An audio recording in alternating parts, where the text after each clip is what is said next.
Bismillahirrahmanirrahim. Assalamualaikum warahmatullahi wabarakatuh. Murid-murid Ustazah, Alhamdulillah hari ini kita akan sambung belajar bagi mata pelajaran Munakahat darjah 6. Hari ini kita akan meneruskan belajar bagi pelajaran yang keempat, masih lagi di bawah tajuk qazaf dan li'an, dan hari ini kita akan fokuskan pada subtopik 4.9 hingga 4.12, iaitu berkaitan pengertian li'an, dalil li'an, syarat-syarat li'an dan juga hukum li'an. Kamu semua boleh merujuk kitab Munakahat masing-masing di halaman yang ke-25 hingga ke-27. Baiklah, jangan lupa semua baca doa belajar terlebih dahulu. Jika semua sudah bersedia, mari kita mula belajar bersama-sama. Baiklah murid-murid, jika sebelum ini kita sudah membincangkan berkaitan qazaf, iaitu berkaitan tuduhan yang dikenakan ke atas seorang perempuan yang baik lagi suci dengan tuduhan zina, ataupun seorang suami menuduh isterinya melakukan zina, ataupun seorang suami menafikan nasab keturunan anak yang dilahirkan oleh isterinya, maka kali ini tiba masanya pula kita membincangkan pula berkaitan li'an. Apa yang dimaksudkan dengan li'an? Li'an pengertiannya pada bahasa ialah buang dan menjauhkan. Bermaksud, orang yang telah melakukan li'an akan berjauhan, selanjutnya salah seorang daripada yang berli'an akan terjauh daripada rahmat Allah Ta'ala dan akan berdosa. Dinamakan li'an kerana suami isteri menjauhkan diri antara satu dengan yang lain. Berpandukan pengertian tersebut bahawa li'an ini sebenarnya berkait rapat dengan qazaf, iaitu tuduhan zina atau menafikan anak yang dilakukan oleh seorang suami terhadap isterinya. Apabila pihak yang menuduh iaitu suami tidak dapat mengemukakan 4 saksi yang adil dan si suami tidak mahu menarik balik tuduhannya, malahan si suami yakin bahawa tuduhannya itu benar, maka si suami tadi dibolehkan melakukan li'an dengan menggunakan beberapa perkataan tertentu sebagai hujah. Begitu juga di pihak yang tertuduh iaitu isteri. Sekiranya ia mahu membela diri daripada tuduhan zina yang dilakukan oleh suaminya, isteri juga boleh melakukan li'an. Dengan arti kata lain, li'an ialah sumpah suami yang disertakan dengan laknat dari Allah untuk menolak hukum qazaf dikenakan ke atasnya disebabkan tuduhan zina terhadap isteri atau untuk menafikan nasab anak yang dilahirkan oleh isterinya. Ia juga bermaksud sumpah seorang isteri yang disertakan dengan kemurkaan Allah untuk menolak tuduhan zina daripada suaminya.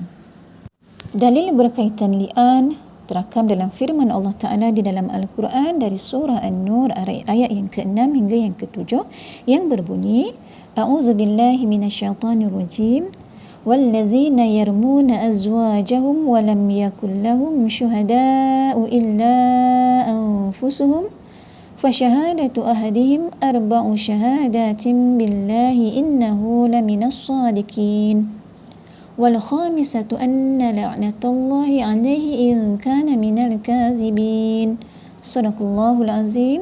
Artinya, dan orang yang menuduh isterinya berzina sedang mereka tidak ada saksi yang mengesahkan tuduhan itu, hanya dirinya sendiri, maka persaksian yang sah pada syarak bagi seseorang yang menuduh itu hendaklah ia bersumpah dengan nama Allah 4 kali bahawa sesungguhnya ia daripada orang yang benar, dan sumpah yang kelima hendaklah ia berkata bahawa laknat Allah akan menimpa dirinya jika ia dari orang yang berdusta. Untuk menjadikan li'an itu sah, maka hendaklah mengikuti beberapa syarat-syaratnya sebagaimana berikut. Yang pertama, hendaklah mendahulukan qazaf sebelum melakukan li'an. Maksudnya, hendaklah tuduhan zina itu dilakukan dahulu, barulah boleh melakukan li'an. Yang kedua, syaratnya ialah hendaklah mendahulukan li'an suami sebelum li'an isteri. Maksudnya, suami dulu bersumpah li'an, barulah isteri pula yang akan melakukan sumpah li'an.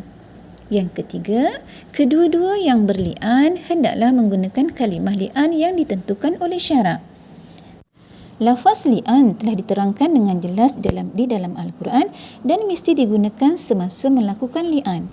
Tidak boleh menggunakan perkataan-perkataan lain seperti dengan perkataan marah atau sebagainya.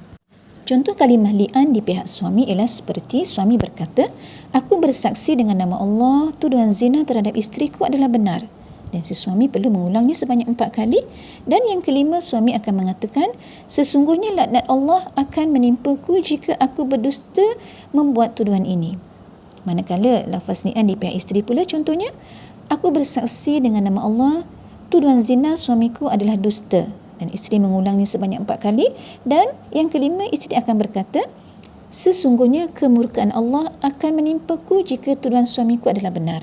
Maka itulah contoh kalimah li'an yang perlu digunakan oleh dua-dua pihak yang melakukan li'an.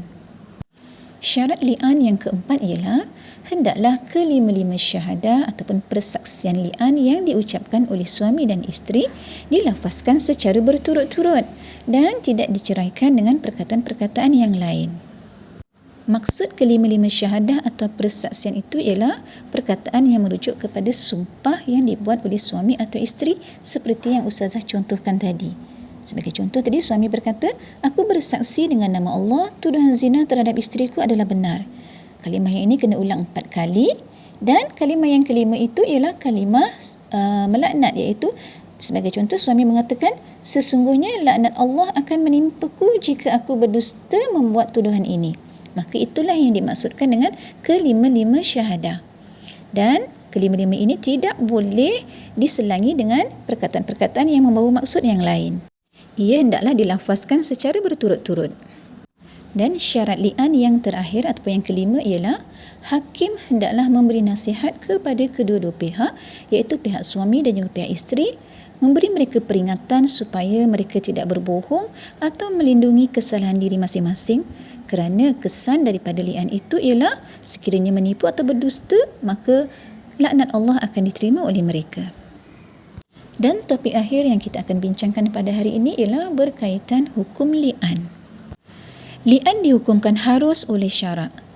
Maksudnya, harus seorang suami melakukan li'an apabila melihat sendiri isterinya melakukan zina atau dia benar-benar yakin bahawa anak yang dikandung oleh isterinya bukan daripada hubungan yang sah dengannya.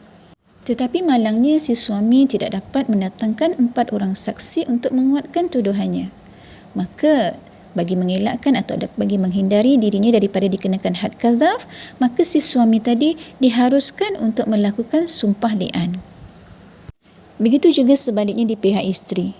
Sekiranya isteri tadi memang isteri yang baik dan tidak melakukan zina dan dia tahu bahawa tuduhan suaminya itu adalah palsu, maka isteri tadi juga diharuskan untuk melakukan sumpah li'an untuk menyelamatkan dirinya daripada dikenakan had zina. Baiklah murid-murid, selesailah sesi pembelajaran kita hari ini berkaitan pengertian li'an, dalil li'an, syarat-syarat li'an dan hukum li'an. InsyaAllah pada sesi pembelajaran akan datang kita akan sambung lagi huraian berkaitan topik-topik li'an. Mudah-mudahan murid-murid Ustazah boleh memahaminya dengan baik dan kita jumpa lagi di sesi pembelajaran yang akan datang. Ma'assalamah wa ila liqa. Assalamualaikum warahmatullahi wabarakatuh.